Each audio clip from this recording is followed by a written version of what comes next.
Bienvenue dans cette nouvelle édition du décryptage de l'actualité numérique.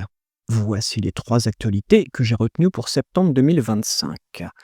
L'enquête parlementaire sur TikTok, les nouvelles lunettes de réalité augmentée de Meta et le retour en force d'Oracle. Alors, rassurez-vous, je vais tout vous expliquer en détail. Mais avant ça, replaçons ces actualités sur la cartographie des usages et des technologies numériques. Ces actualités correspondent ainsi à 3 sujets: la régulation des usages numériques, la réalité étendue et l'intelligence artificielle. Commençons par la publication des conclusions du rapport parlementaire sur TikTok. Ces derniers mois, une commission d'enquête a été menée par une trentaine de députés pour mieux comprendre l'impact de TikTok sur les jeunes. Cette commission est présidée par Arthur Deleporte, à l'origine de la loi sur les influenceurs de juin 2023. L'objectif est d'étudier les mécaniques de captation de l'attention utilisées par TikTok, d'examiner les risques liés à l'exposition des jeunes utilisateurs au contenu dangereux et de proposer des mesures concrètes visant à protéger les mineurs. La conclusion de l'enquête est sans appel, je cite: « TikTok est un des pires réseaux sociaux à l'assaut de notre jeunesse ». Les députés recommandent donc l'interdiction de la plateforme aux moins de 15 ans, et pour les 15-18 ans, un principe de couvre-feu numérique de 22h à 8h du matin. Certains y voient un choc des cultures entre jeunes et vieux. J'y vois personnellement des adultes en responsabilité qui essayent tant bien que mal de protéger une jeunesse naïve et surtout extrêmement manipulable.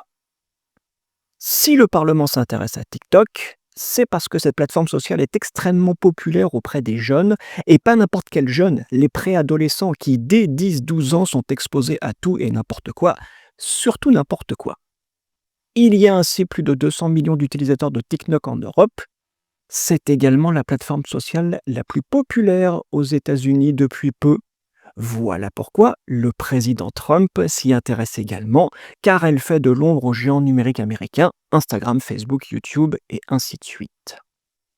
Sont concernés par ce rapport tous les utilisateurs français de la plateforme qui vont potentiellement se voir imposer des restrictions d'utilisation, mais également les utilisateurs des autres pays européens qui pourraient être tentés de faire la même chose. Aux États-Unis, la situation semble être débloquée puisque la filiale américaine devrait être vendue dans les prochaines semaines à un consortium mené par Oracle. Un moyen pour l'administration Trump d'avoir le contrôle total de ce qui se passe sur la plateforme. Quant à la Chine, je vous rappelle que depuis 2019, les jeunes utilisateurs n'ont le droit d'utiliser Douyin que 40 minutes par jour, de 8h à 22h.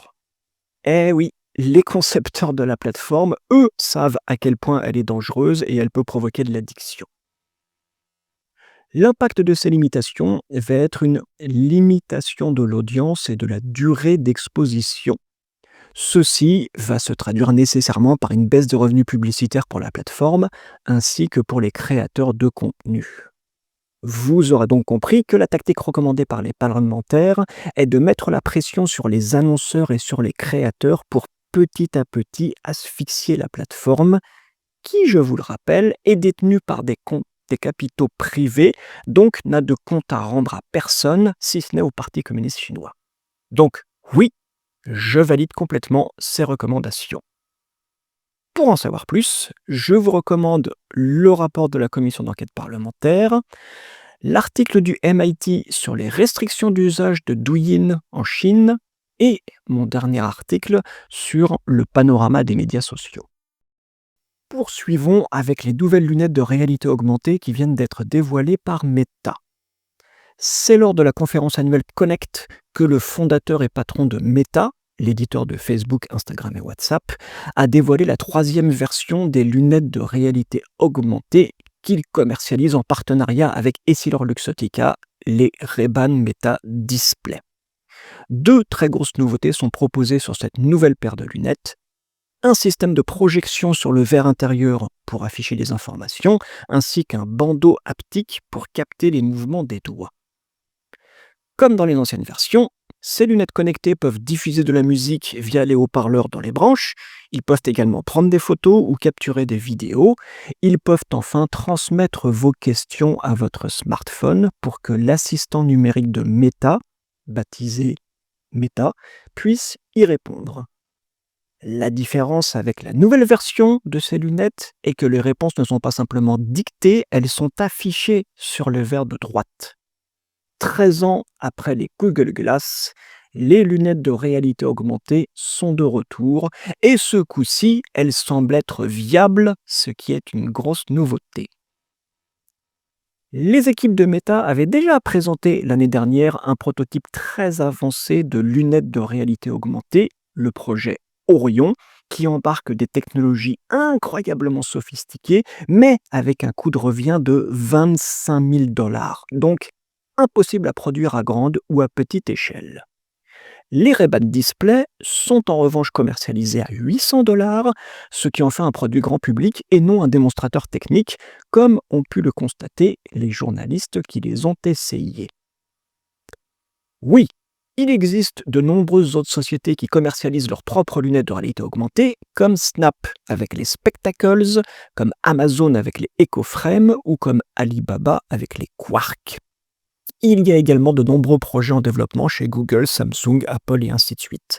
La différence est que Meta s'est associé au groupe Essilor-Luxottica pour bénéficier de leurs gigantesques ressources industrielles afin de pouvoir produire et distribuer en masse, donc d'appliquer une logique d'économie d'échelle, ce qui explique le prix relativement bas.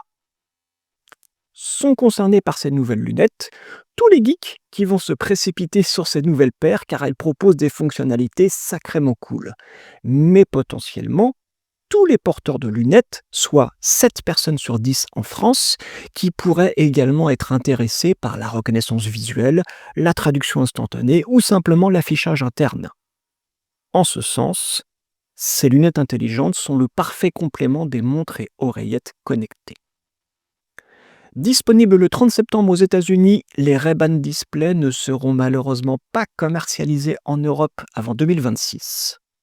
Néanmoins, la commercialisation effective de ces lunettes va assurément stimuler le marché des accessoires connectés, mais également les usages de l'intelligence artificielle, les deux étant indissociables.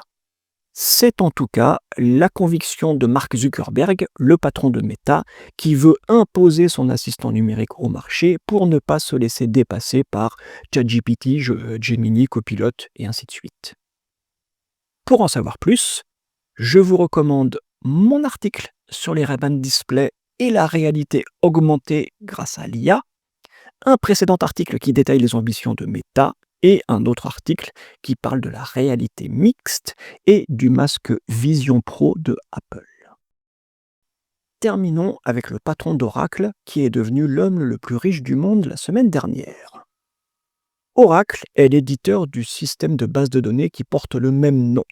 C'est également un fournisseur d'infrastructures cloud qui vivait dans l'ombre des géants numériques, Amazon, Microsoft, Google et ainsi de suite.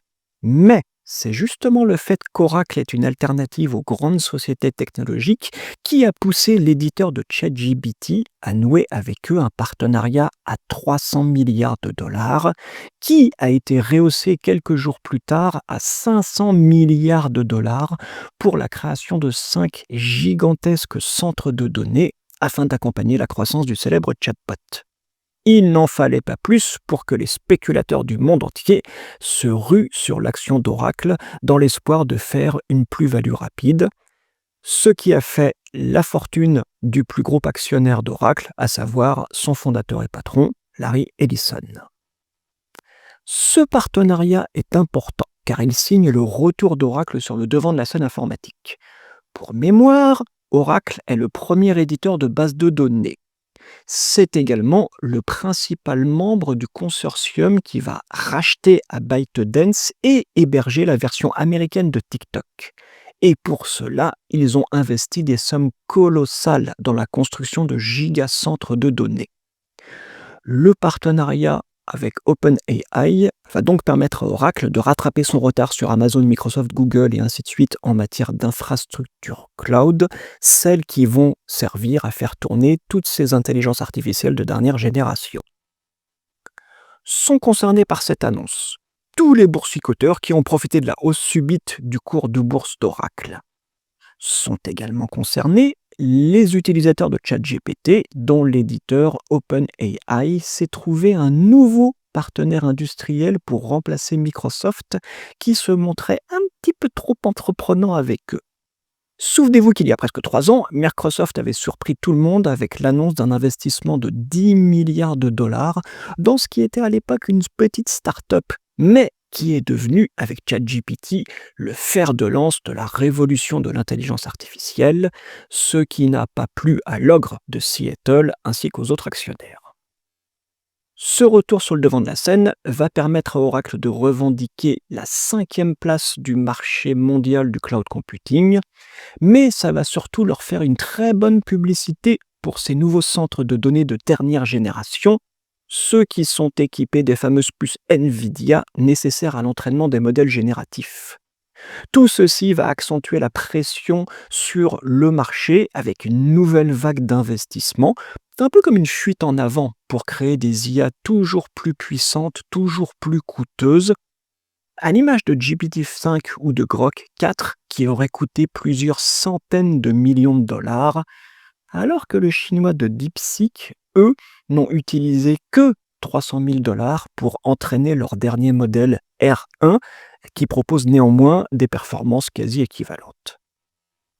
Pour en savoir plus, je vous recommande l'article du Wall Street Journal sur le partenariat entre Oracle et l'éditeur de ChatGPT, une analyse du marché du cloud computing et mon article sur les modèles économiques de l'IA générative.